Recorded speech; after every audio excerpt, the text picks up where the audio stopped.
Thank you, Portland.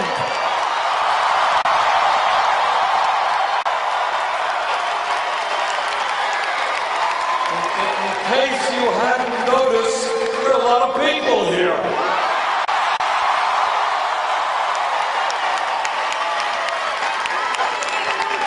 And a cursory observation makes me think that Portland is ready for a political revolution.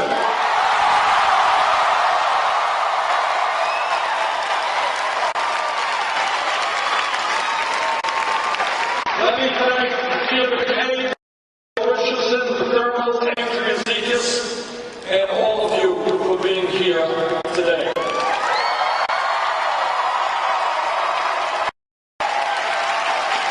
Let me say a few words about the state of our campaign. You know, when we began this campaign 10, 11 months ago, what all of the experts said is, well, Bernie, you know, you're a nice guy and you comb your hair really great.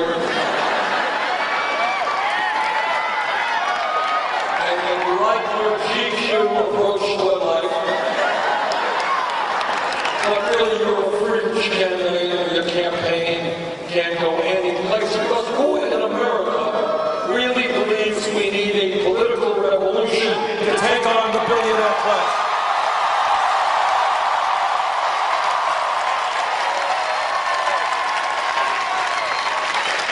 That's not what CBS or NBC or ABC or all the inside development puppets. And when we began this campaign, the first polls had us 60, 70 points down. We had no money, we had no political organization. Well, in the last 11 months, a few things have changed. Yesterday there was a national poll that was 1 point up.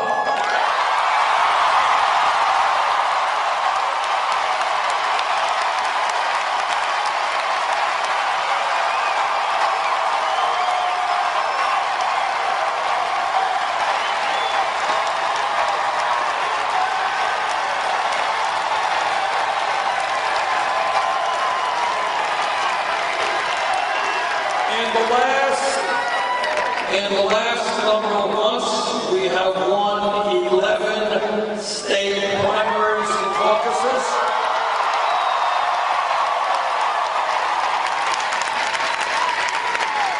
A few days ago, we won in Idaho and Utah with 78% of the vote.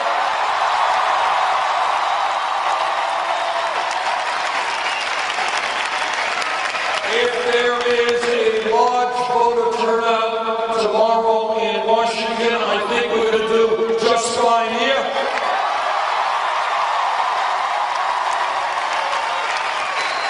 All the folks from Washington, the caucus is at 10 o'clock. Get there earlier. And for all the folks in Portland and in Oregon, you know that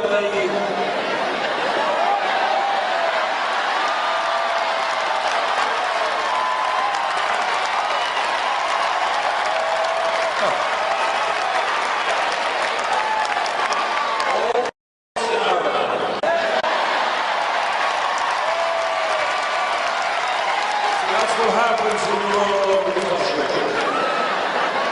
Okay. You're going to have your mail-in primary, and it's important. And I know the state here has done everything that it can appropriately to try to increase voter turnout. Please fill out those ballots as early as possible.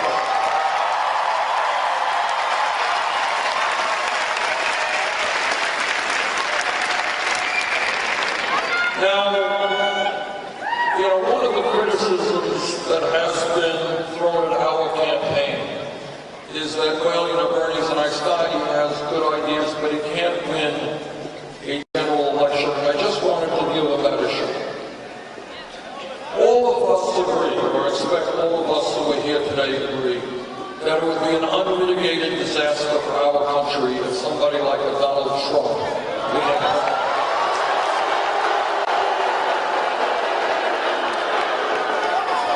Now, the thought of Trump in the White House brings strange reactions in our stomach, leading to nausea and other symptoms.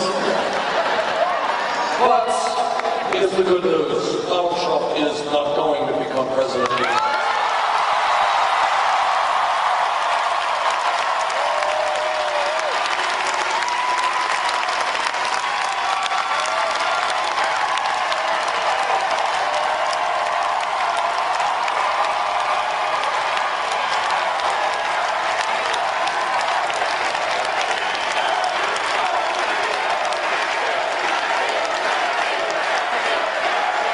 And the reason for that is the American people are much too smart to allow that to happen. And I'm happy to tell you that in virtually every national and statewide poll, virtually all of them, that has been done having Bernie Sanders up against Donald Trump, we win with overwhelming numbers.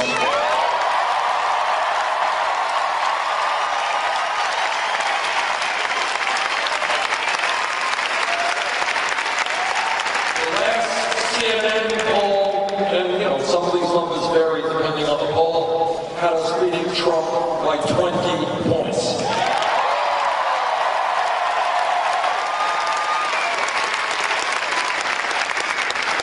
And the reason why Donald Trump will never become president of the United States is the American people will not vote for a candidate who insults Mexicans and Latinos.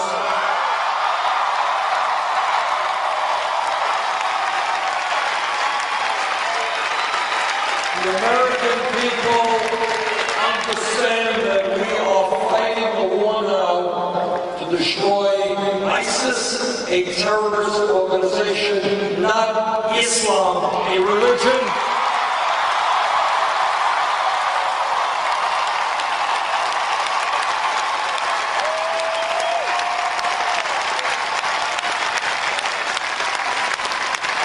The American people will not vote for a presidential candidate who insults women every day.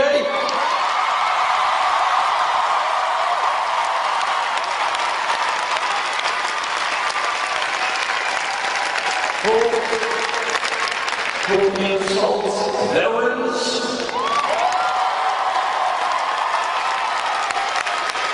and who insults African Americans.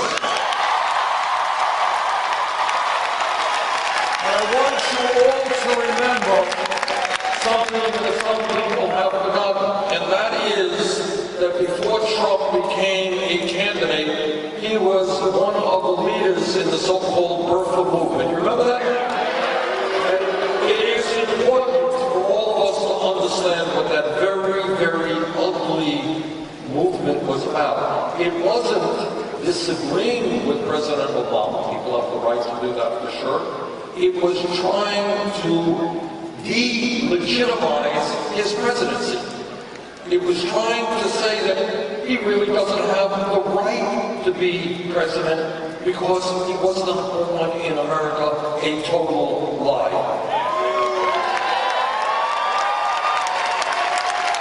That is a very dangerous thing to do in a democracy. It was not only an insult to the African American community, with Obama being the first African American president, it was the insult to all of us.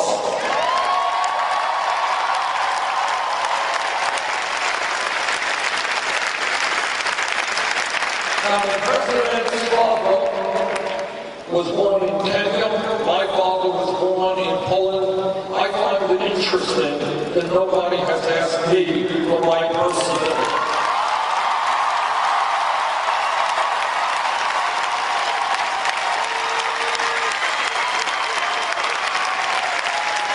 Do you think maybe it just might have something to do with the color of my skin as opposed to Obama's? I think so.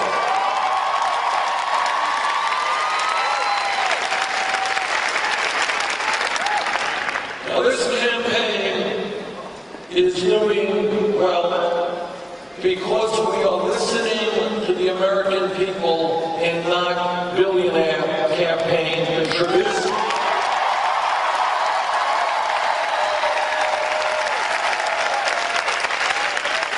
When we began this campaign, we had to ask ourselves a very simple question. Sadly, to run for president today requires raising hundreds of millions of dollars. That's the sad truth. And we had to decide, will we establish a super PAC and beg corporate America and billionaires at Wall Street for money? We agreed with you.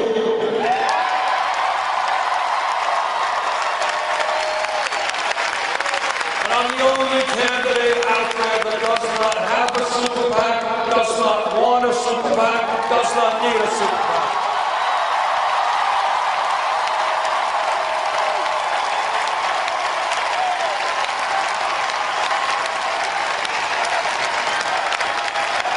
Now, what of all of you know, every person here knows, that one of the great crises that we face as a nation is that this disastrous Citizens United Supreme Court decision is now enabling billionaires to buy elections.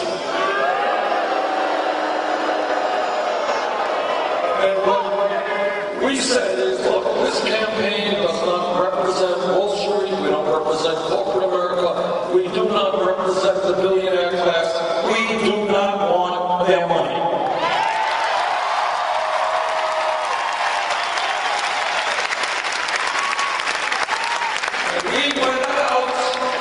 Instead of doing a super PAC, we went out to the middle class and working families in this country, and we said, if you want to support a campaign which is going to transform America, which is going to take on the big money interests, help us out. And in 10 months, we have received almost 6 million individual campaign contributions.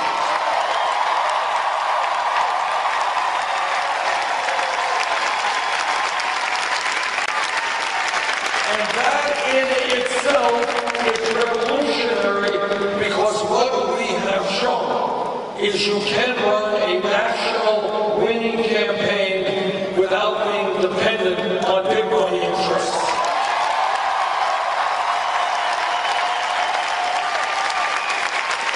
Anybody here know what our average campaign contribution is?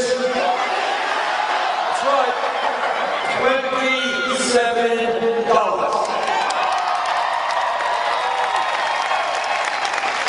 To paraphrase Abraham Lincoln at Gettysburg, this is a campaign of the people, by the people, and for the people.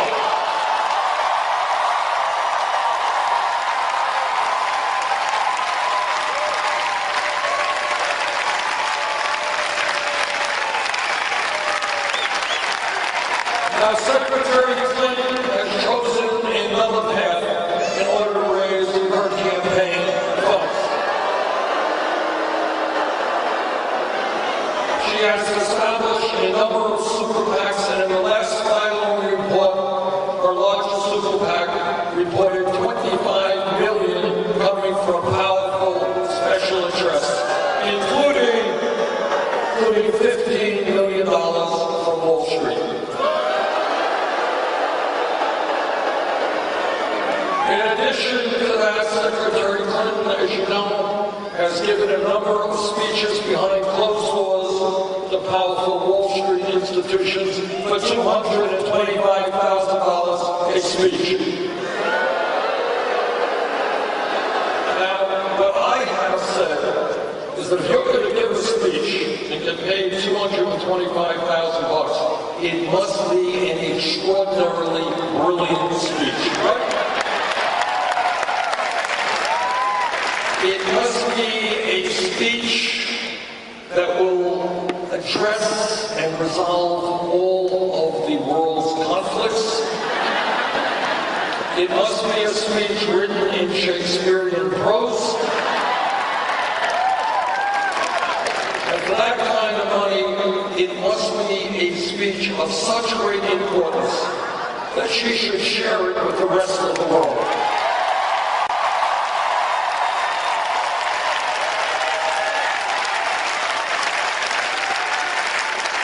Now,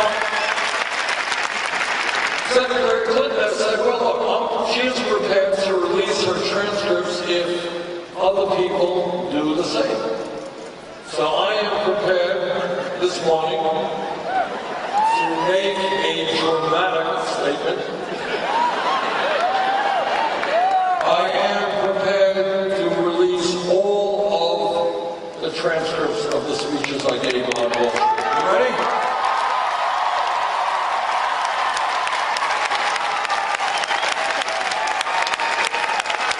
And that'll be pretty easy to do because there are no speeches to Wall Street.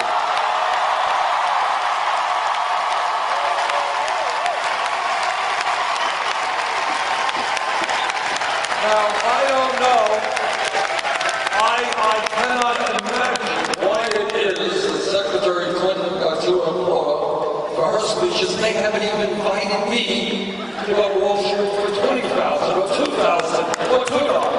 I don't know why. But it may have something to do that my message to Wall Street might be a little bit different than Secretary Clinton's.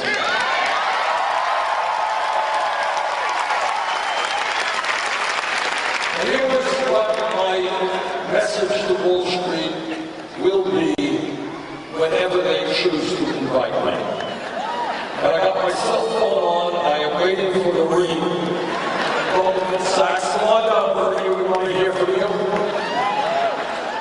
But here's what I would say. What I would say is that as a result of the greed and the recklessness and the illegal behavior of the people on Wall Street, this country was plunged into the worst economic downturn in the modern history of this country. What I would say is their greed and illegal behavior resulted in millions of Americans losing their jobs, losing their homes, losing their life savings.